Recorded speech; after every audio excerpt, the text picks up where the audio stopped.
ഇനി വന്ദേ ഭാരതിൽ കുട്ടികളെ കൊണ്ട് RSS ഗണഗീതം ചൊല്ലിപ്പിച്ചതിൽ വിവാദങ്ങൾ അവസാനിക്കുന്നില്ല. ഗാനം റെയിൽവേ ഔദ്യോഗിക ഹാൻഡിലിൽ പ്രദർശിപ്പിച്ചത് ഗൗരവ സ്വഭാവം വർദ്ധിപ്പിക്കുന്നുവെന്ന് വിദ്യാഭ്യാസ മന്ത്രി വി ശിവൻകുട്ടി ആവർത്തിച്ചു പറയുന്നു. അടിയന്തര ഇടപെടൽ ആവശ്യപ്പെട്ടുകൊണ്ട് കേന്ദ്രമന്ത്രി ധർമ്മേന്ദ്ര പ്രധാന് ശിവൻകുട്ടി കത്ത് നൽകി.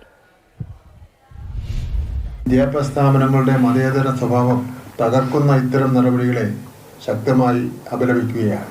സംഭവത്തിൽ അടിയന്തര ഇടപെടൽ ആവശ്യപ്പെട്ട് കേന്ദ്ര വിദ്യാഭ്യാസ മന്ത്രി ശ്രീ ധർമ്മേന്ദ്ര പ്രധാന് കത്ത് നൽകിയിട്ടുണ്ട്. ഭാരതീയ വിദ്യാനികേതന്റെ ലക്ഷ്യം എന്ന് പറയുന്നത് ജഗ് സിറു മൗരു ബനായ ഭാരതം, ഭാരതത്തിനെ ലോകരാഷ്ട്രങ്ങൾ മുമ്പിലെത്തിക്കുക, ഇതാണ് ലക്ഷ്യം. ഇവിടെ എടുക്കുന്ന ദേശഭക്തി ഗാനങ്ങളിൽ ഒന്നും തന്നെ ജാതി, മതം, വർഗം ഇങ്ങനെയുള്ള കാര്യങ്ങൾ ഇതൊന്നും ഉണ്ടാകില്ല എന്നുള്ള കാര്യം ഉറപ്പാണ്. മുസ്ലിം വർഗീയ വിഭാഗത്തിന്റെ കയ്യടി നേടാൻ വേണ്ടി നടത്തുന്ന മത്സരമാണ് അത്. UDF ആയാലും LDF ആയാലും RSSകാർ ചൊല്ലുന്നു, RSSകാർ അതിനെ ഗണഗീതം എന്ന് വിളിക്കുന്നു, RSSകാരല്ലാത്തവർ എത്രയോ പേര് ചൊല്ലുന്നു.